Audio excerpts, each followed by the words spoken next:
decade's great rags to riches tales, played out on both the big screen and real life.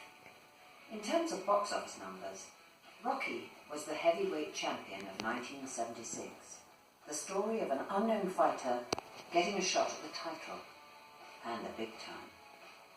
The hero's story very much mirrored that of the man who came out of nowhere and wrote and starred in the film, Sylvester Stallone. Here's a fascinating exchange with Barry Norman that took place before the film had opened in the UK and before Stallone had become one of the most famous faces on the planet. It was fairly presumptuous of you, wasn't it, to expect to be able to star in it, because your career up to then had been small parts, right? Yeah, that's kind of you can say small. Yeah, they were.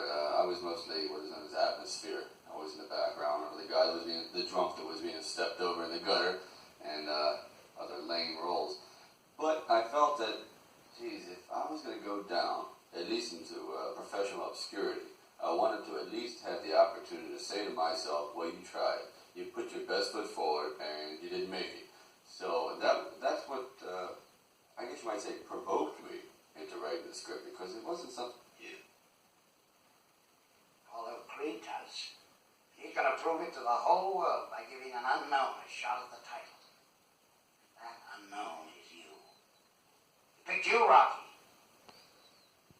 Rocky, it's the chance of a lifetime. You can't pass it by.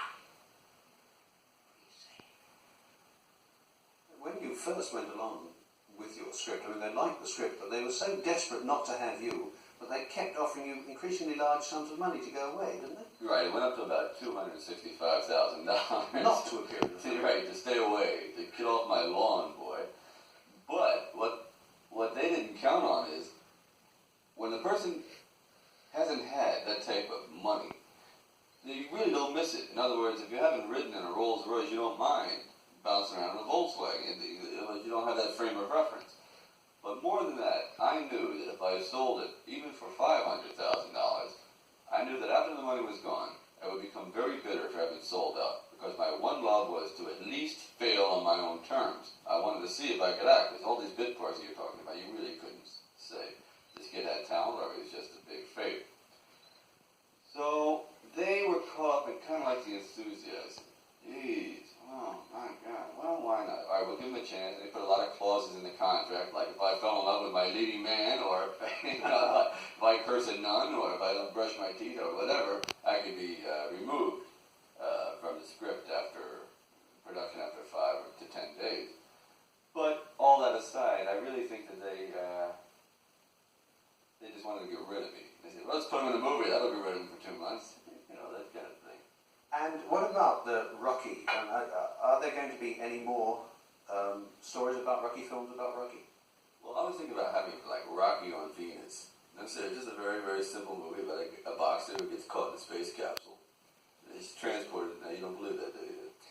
In Philadelphia it could happen, but no. There is. I wrote Rocky as a trilogy, because I think that this type of character cannot be extinguished after one movie.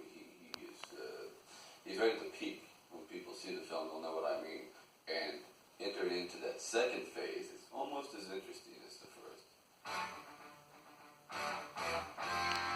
The theme of Rocky, and of that interview, was partly fame, Hollywood's obsession, then as now.